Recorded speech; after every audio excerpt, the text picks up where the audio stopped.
I'm in a complicated relationship with Malaysia.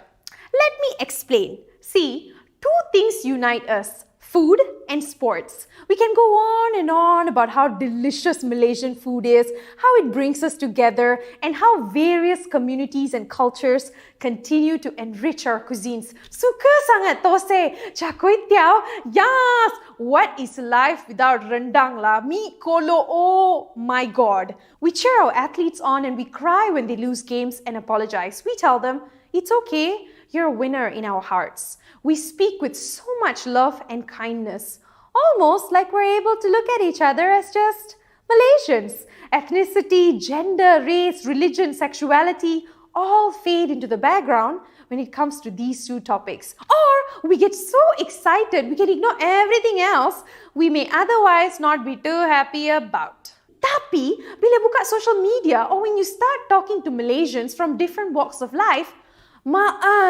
it's obvious that no amount of well-timed unity ads with Malaysians in their traditional costumes, waving our flag, vague one-liners about harmony, food, or sports can truly heal or mask the cracks within ourselves, the community, and system. And thus begins the messy, complicated part of my 30-year-old relationship with Malaysia. Institutionalized racism, discrimination, sexism, corruption, gleeful acceptance of privilege and justification for discrimination, deaths in custody, exploitation and erasure of Orang Asli and native communities, and denial of basic human rights for not just some Malaysians, but also for many who call Malaysia home, are the most common transgressions that come to my mind. All things a flaky roti canai banje and teh tarik can't fix. All things that make so many of us feel like macam nak break up dengan Malaysia. It's so bad, a lot of us are starting to tell each other, leave Malaysia lah, like no point already, penat doh. So much love, pain and alienation. Sounds pretty toxic and hopeless, I know. But you know what? I refuse to let the ones guilty of tarnishing Malaysia's image, the ones who yell balik China, balik India, to crush my spirit. Aku, Malaysia. I am Malaysian. I exist, I belong, I matter. I will not let unscrupulous, corrupt and bigoted individuals stop us from rewriting the narrative of what it means to be a Malaysian or rob Malaysia of its bright future. But disclaimer, I'm not here to tell you that you should stick around forever, not if it means destroying your mental health or if you feel like you have no future in this country anymore. Sebab, kalau nak kita jaga kita, kena saya jaga saya dulu. But, I am here to share why I think there's still hope and Malaysia is worth fighting for. All the things that have given me glimpses into what we can be. Here are 3 reasons why I still believe in Malaysia. Number 1, we're having the difficult conversations. In just the past few years, I've seen and been a part of some really heated video calls and WhatsApp conversations discussing isu sensitive with people who would previously not even engage because, not my problem lah. I feel like there is a renewed interest in learning about what's wrong and how we can fix it. I'm seeing Malaysians making an effort to share suggestions to fix the problems we're facing as a nation. Conversations about a better Malaysia are no longer just a part of elite exclusive groups.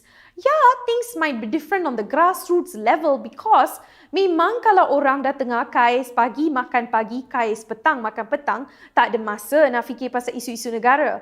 I admit, a lot of work still needs to be done there. Basic needs and necessities need to be fulfilled before there is a larger participation in discussing current and social issues. But this is a great start. This makes me so hopeful because step 1 to fixing our problems is acknowledging and talking about them. Number 2, we're holding leaders accountable. Sure, a lot might just be online today, but social media is a powerful agent of change. These platforms are shedding light on so many important things and helping us make more informed decisions. But not fake news lah, please. PSA, always check and verify before jumping to conclusions. My parents' generation are used to thinking that all resistance can lead to riots and war. They draw from their own experiences of being post-World War II children and living through the May 13 riots. It shaped their worldview. But ask any young Malaysian today, and we're likely to disagree. We know that resistance can be peaceful, be it online or offline, and have brought positive changes to the country. Every little bit matters. Whether we choose to march down the streets, create TikTok videos, or write articles, dissent is our freedom of expression. Malaysians are coming together as one and showing strength in numbers, a completely normal part of a healthy democracy, and we have been doing this successfully and consistently for a while now, despite the many efforts to silence dissent. There are fewer than 1,000 elected officials in Malaysia, lebih kurang lah. So kalau buat maths to put things in perspective, less than 0.003% of people living in Malaysia are elected officials. So for every incompetent politician, there are more than 1 million ordinary, kind, empathetic, generous, competent, and excellent Malaysians, many of whom are doing everything they can to make things better. Sure, it's not an ideal situation because we're not elected officials with the right resources, but the fact that people care means something.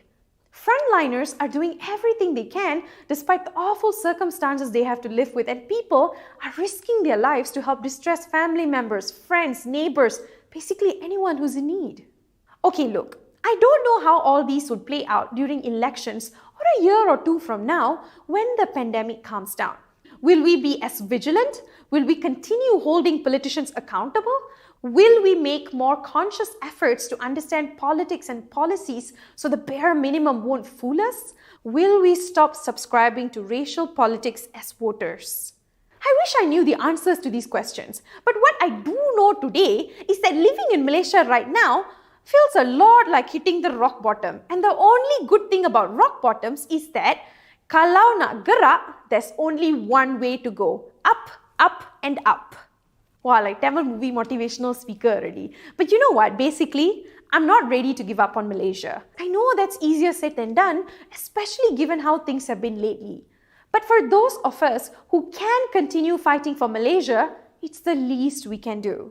Because it is, after all, the only place so many of us call home. And on the really bad days, I'm inspired by the ones who rush to help the minute they see someone in trouble, the ones who stand up for those who can't, the ones who cheer others on, the ones who fight for justice, the ones who dedicate their lives to a better Malaysia, the Malaysians who care and show up. On those days, the relationship feels just a little less toxic. For all our quarrels, heartaches, and sometimes outright vicious comments towards entire communities, we're a family. A messy, problematic ohana that has a long way to go. I think the only way to end this is by quoting Stitch. Ohana means family, and family means no one gets left behind or forgotten.